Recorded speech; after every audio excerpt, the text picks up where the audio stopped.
Hi guys, welcome to Sagar tech 7 YouTube channel. Guys, ನಾನು Sagar ಎಚ್ಚಲ್ಗೌಡ. Guys, ಈ ವಿಡಿಯೋದಲ್ಲಿ ನಾನು ನಿಮಗೆ ತಿಳಿಸ್ಕೊಡ್ತೀನಿ ಅಂದರೆ, ನೀವು ಅಮೆಝಾನ್ನಲ್ಲಿ ಯಾವುದಾದ್ರೂ ಒಂದು ಪ್ರಾಡಕ್ಟ್ನ ಬೈ ಮಾಡಿದ್ದೀರಾ ಅಂತ ಅಂದರೆ ನಿಮ್ಗೆ ಆ ಪ್ರಾಡಕ್ಟ್ ಇಷ್ಟ ಆಗಿರೋದಿಲ್ಲ. ಅದರಲ್ಲಿ ಸೈಜಲ್ಲಿ ಡಿಫ್ರೆನ್ಸ್ ಆಗಿರ್ಬೋದು ಅಥವಾ ಕ್ವಾಲಿಟಿನಲ್ಲಿ ಏನಾದರೂ ಡಿಫ್ರೆನ್ಸ್ ಆಗಿರ್ಬೋದು, ಏನೋ ಒಂದು ರೀಸನ್ ಇರುತ್ತೆ. ಸೊ ಆ ಒಂದು ಪ್ರಾಡಕ್ಟನ್ನು ನಾವು ಯಾವ ರೀತಿ ರಿಟರ್ನ್ ಮಾಡಬೇಕು, ರಿಟರ್ನ್ ಮಾಡಿದ ನಂತರ ನಮ್ಮ ಒಂದು ಅಕೌಂಟಿಗೆ ಅಮೌಂಟ್ ಬರೋ ರೀತಿ ಹೇಗೆ ಮಾಡಬೇಕು ಅನ್ನೋದ್ರ ಬಗ್ಗೆ ಕಂಪ್ಲೀಟಾಗಿ ನಾನು ನಿಮಗೆ ತಿಳಿಸ್ಕೊಡ್ತೀನಿ.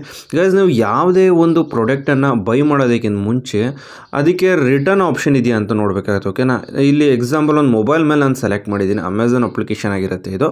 ಮೊಬೈಲ್ ಮೇಲೆ ಟ್ಯಾಪ್ ಮಾಡಿದ್ದೀನಿ. ಟ್ಯಾಪ್ ಮಾಡಿದ ನಂತರ ನೆಕ್ಸ್ಟು ಇಲ್ಲಿ ನಾವು ಸ್ಕ್ರಾಲ್ ಮಾಡಿದ್ರಿ ಅಂದರೆ ಇಲ್ಲಿ ಇದರ ಸ್ಪೆಸಿಫಿಕೇಷನ್ಸ್ಗಳೇನಾಗುತ್ತೆ ಅಂದರೆ ನಮಗೆ ಶೋ ಆಗುತ್ತೆ, ಮತ್ತು ಬೇರೆ ಮೊಬೈಲ್ಸ್ಗಳು ಕೂಡ ರೆಕಮೆಂಡ್ ಆಗುತ್ತೆ. ಇಲ್ಲಿ ಸ್ಪೆಸಿಫಿಕೇಷನ್ಸ್ಗಳನ್ನ ನೋಡ್ಕೊಳ್ಳಿ. ನೋಡಿದ ನಂತರ ನೆಕ್ಸ್ಟು ಇಲ್ಲಿ ನಿಮಗೆ ರಿಟರ್ನ್ ಪಾಲಿಸಿ ಅಂತ ಅಂದ್ಬಿಟ್ಟು ಬೈ ಅಂತ ಇರುತ್ತೆ ನೋಡಿ. ಅದರಿಂದ ಕೆಳಗಡೆ ನೀವು ಸ್ಕ್ರಾಲ್ ಮಾಡಿರಿ ಅಂದರೆ ಸಿಗುತ್ತೆ. ಇಲ್ಲಿ 7 days ರಿಪ್ಲೇಸ್ಮೆಂಟ್ ಅಂತ ಇರುತ್ತೆ. ಎಕ್ಸ್ಚೇಂಜ್ ಅಂತ ಕೂಡ ಇರುತ್ತೆ. ಓಕೆನಾ, ಇಲ್ಲಿ 7 days ಅಥವಾ 10 days ಅಥವಾ 5 days ಈ ರೀತಿ ಇರಬೇಕು. ಅಂದರೆ ಎಷ್ಟು ದಿನನಾದರೂ ಇರಬೇಕು.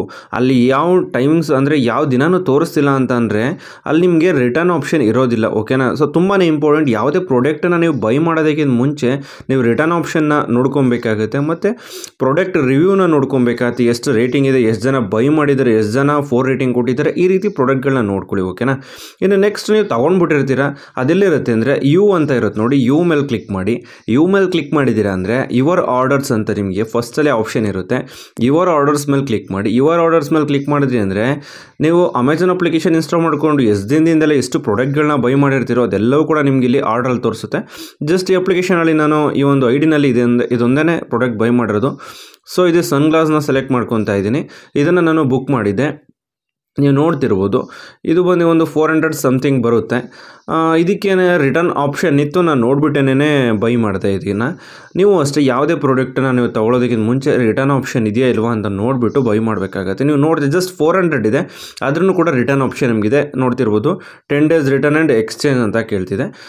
ಕೆಲವೊಂದಕ್ಕೆ 1000 ಇದ್ರೂ ಕೂಡ ರಿಟರ್ನ್ ಆಪ್ಷನ್ ಇರೋದಿಲ್ಲ. ಓಕೆನಾ, ಸೊ ನೋಡಿಕೊಂಡು ನೀವು ಬುಕ್ ಮಾಡಬೇಕಾಗತ್ತೆ. ಬುಕ್ ಮಾಡಿರ್ತೀರ, ಅದಕ್ಕೆ ನೀವು ಇಲ್ಲಿ ಕ್ಲಿಕ್ ಮಾಡಿರಿ ಅಂದರೆ ರಿಟರ್ನ್ ಆರ್ ರೀಪ್ಲೇಸ್ಮೆಂಟ್ ಐಟಮ್ ಅಂತ ಇರುತ್ತೆ, ಅಥವಾ ಎಕ್ಸ್ಚೇಂಜ್ ಅಂತ ಇರುತ್ತೆ. ಓಕೆನಾ, ಇಲ್ಲಿ ನೀವು ಕ್ಲಿಕ್ ಮಾಡ್ಕೊಬೇಕಾಗತ್ತೆ. ಡಿಸೆಂಬರ್ 30ನೇ ತಾರೀಕುವರೆಗೂ ಕೂಡ ಟೈಮ್ ಇರುತ್ತೆ. ಸೊ ನಾನು ಇವತ್ತು 26 ಈಗಲೇ ನಾನು ಏನು ಮಾಡ್ತಿದ್ದೀನಿ ಅಂದರೆ ನಿಮ್ಗೆ ತೋರಿಸೋದಕ್ಕೋಸ್ಕರ ರಿಟರ್ನ್ ಮಾಡ್ತಿದ್ದೀನಿ. ರಿಟರ್ನ್ ಮೇಲೆ ಕ್ಲಿಕ್ ಮಾಡಿದ್ರಿ ಅಂತಂದರೆ ಯಾವ ಫಾಲ್ಟಿಂದ ನೀವು ರಿಟರ್ನ್ ಮಾಡ್ತಿದ್ದೀರಾ ಅಂತ ನಿಮಗೆ ಆಪ್ಷನ್ ಇಲ್ಲಿ ಡಿಫಾಲ್ಟ್ ಇರುತ್ತೆ. ನೀವು ಯಾವುದಾದ್ರೂ ಒಂದನ್ನು ಸೆಲೆಕ್ಟ್ ಮಾಡ್ಕೊಳ್ಳಿ. ಓಕೆನಾ, ಡ್ಯಾಮೇಜ್ ಅಂತ ಇರುತ್ತೆ ನೋಡಿ. ಡ್ಯಾಮೇಜನ್ನು ನಾನು ಏನು ಮಾಡ್ತೀನಿ ಅಂದರೆ ಸೆಲೆಕ್ಟ್ ಮಾಡ್ಕೊತೀನಿ.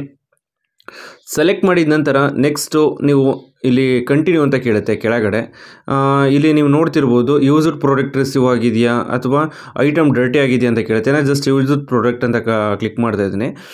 ಮತ್ತು ಡ್ಯಾಮೇಜ್ಡ್ ಪ್ರಾಡಕ್ಟ್ ಅಂತ ಏನಾದರೂ ಒಂದು ಕಮೆಂಟ್ ಮಾಡಿ ಅಂತ ಕೇಳ್ತಾರೆ. ನಿಮ್ಗೆ ಏನು ಅನ್ಸುತ್ತೋ ಅದನ್ನು ನೀವು ಕಮೆಂಟ್ ಮಾಡ್ಬೋದು. ನಾನು ಜಸ್ಟ್ ಡ್ಯಾಮೇಜ್ಡ್ ಪ್ರಾಡಕ್ಟ್ ಅಂತ ನಾನಿಲ್ಲಿ ಟೈಪ್ ಮಾಡ್ತಾಯಿದ್ದೀನಿ.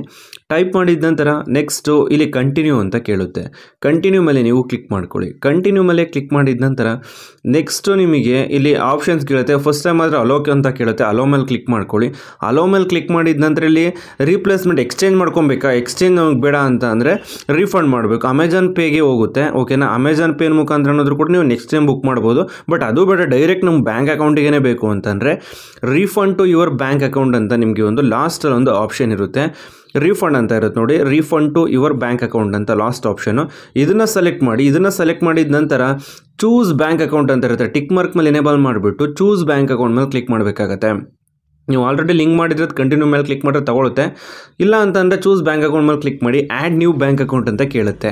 ಆ್ಯಡ್ ನ್ಯೂ ಬ್ಯಾಂಕ್ ಅಕೌಂಟ್ ಮೇಲೆ ನೀವು ಕ್ಲಿಕ್ ಮಾಡಿದ್ರಿ ಅಂತಂದರೆ ನೆಕ್ಸ್ಟ್ ಇಲ್ಲಿ ಎಸ್ ಅಂತ ಇರುತ್ತೆ ನೋಡಿ. ಎಸ್ ಮೇಲೆ ನೀವು ಕ್ಲಿಕ್ ಮಾಡ್ಕೊಬೇಕಾಗತ್ತೆ. ಎಸ್ ಮೇಲೆ ನೀವು ಕ್ಲಿಕ್ ಮಾಡಿದ್ರಿ ಅಂದರೆ ನಿಮ್ಮ ಒಂದು ಬ್ಯಾಂಕ್ದು IFSC ಕೋಡ್ ಕೇಳುತ್ತೆ. ನಿಮ್ಮ ಒಂದು ಬ್ಯಾಂಕ್ ಪಾಸ್ಬುಕ್ ಇರುತ್ತಲ್ಲ, ಪಾಸ್ಬುಕ್ಕಲ್ಲಿ IFSC ಕೋಡ್ ಇರುತ್ತೆ. ಓಕೆನಾ, ಆ ಒಂದು IFSC ಕೋಡನ್ನು ನೀವು ಇಲ್ಲಿ ಎಂಟರ್ ಮಾಡಬೇಕಾಗುತ್ತೆ. ಇಲ್ಲಿ ನೀವು ನೋಡ್ತೀರೋದು CNRB ಅಂತ ಅಂದ್ಬಿಟ್ಟು ಕೆನರಾ ಬ್ಯಾಂಕ್ದು ಈ ಒಂದು IFSC ಕೋಡ್ ಆಗಿರುತ್ತೆ. ಈ ಒಂದು IFSC ಕೋಡ್ನ ಎಂಟರ್ ಮಾಡಿಬಿಟ್ಟು ಕನ್ಫರ್ಮ್ ಅಂತ ಕೇಳುತ್ತೆ. ಕನ್ಫರ್ಮ್ ಮೇಲೆ ಕ್ಲಿಕ್ ಮಾಡಿದ್ರೆ ಒಂದು ಬ್ರಾಂಚ್ ನೇಮ್ ಎಲ್ಲೇ ಏನಾಗುತ್ತೆ ಅಂದರೆ ನಿಮಗೆ ಶೋ ಆಗುತ್ತೆ. ಓಕೆನಾ, ಇನ್ನು ನೆಕ್ಸ್ಟ್ ಅಕೌಂಟ್ ನಂಬರ್ನ 2 ಸರಿ ಟೈಪ್ ಮಾಡಬೇಕಾಗತ್ತೆ. ಇಲ್ಲಿ ಫಸ್ಟ್ ಅಕೌಂಟ್ ನಂಬರ್ 7 digit ಏನಿರುತ್ತೆ ಅದನ್ನು ಟೈಪ್ ಮಾಡಿ ಅಂತ ಕೇಳುತ್ತೆ. ಅದನ್ನು ನೀವು ಫಸ್ಟ್ ಟೈಪ್ ಮಾಡಬೇಕಾಗತ್ತೆ. ಅದನ್ನು ಟೈಪ್ ಮಾಡಿದ್ದಂತ ಅಲ್ಲಿ ಕಾಪಿ ಮಾಡ್ಕೊಂಡು ತೊಗೊಂಡು ಪೇಸ್ಟ್ ಆದರೂ ಮಾಡ್ಬೋದು, ಅಥವಾ ಮ್ಯಾನುವಲಿ ಟೈಪ್ ಆದರೂ ಮಾಡ್ಬೋದು. ಕರೆಂಟ್ ಅಕೌಂಟ್ ಸೇವಿಂಗ್ಸ್ ಅಕೌಂಟ್ ಅಂತ ಕೇಳುತ್ತೆ. ಸೇವಿಂಗ್ಸ್ ಮೇಲೆ ಕ್ಲಿಕ್ ಮಾಡಿ. ಕಂಟಿನ್ಯೂ ಮೇಲೆ ಕ್ಲಿಕ್ ಮಾಡ್ಕೊಳ್ಳಿ. ಕಂಟಿನ್ಯೂ ಮೇಲೆ ಕ್ಲಿಕ್ ಮಾಡಿದ್ರಿ ಅಂದರೆ ನೆಕ್ಸ್ಟ್ ಬ್ಯಾಕಿಗೆ ಬರುತ್ತೆ. ಬ್ಯಾಕಿಗೆ ಬಂದಿದ್ದಂದ್ರೆ ಕಂಪ್ಲೀಟ್ ಬ್ಯಾಕಿಗೆ ಹೋಗ್ಬಿಡಿ. ಓಕೆನಾ, ಕಂಪ್ಲೀಟ್ ಬ್ಯಾಕಿಗೆ ಹೋಗ್ಬಿಟ್ಟು ಮತ್ತೆ ರೀಫಂಡ್ ಅಂತ ಇರುತ್ತೆ ನೋಡಿ. ರೀಫಂಡ್ ಯುವರ್ ಬ್ಯಾಂಕ್ ಅಕೌಂಟ್ ಅಂತ. ನೀವು ಕಂಪ್ಲೀಟ್ ಬ್ಯಾಕಿಗೆ ಹೋದರೆ ಮಾತ್ರ ಇದು ನೆಕ್ಸ್ಟ್ ತಗೊಳ್ಳೋದಿಲ್ಲ ಅಂದರೆ ತಗೊಳ್ಳೋದಿಲ್ಲ, ಓಕೆನಾ. ಸೊ ಇಲ್ಲಿ ಕಂಪ್ಲೀಟ್ ಬ್ಯಾಕಿಗೆ ಹೋಗ್ಬಿಟ್ಟು ನಾನು ಮತ್ತೆ ಬಂದಿದ್ದೀನಿ.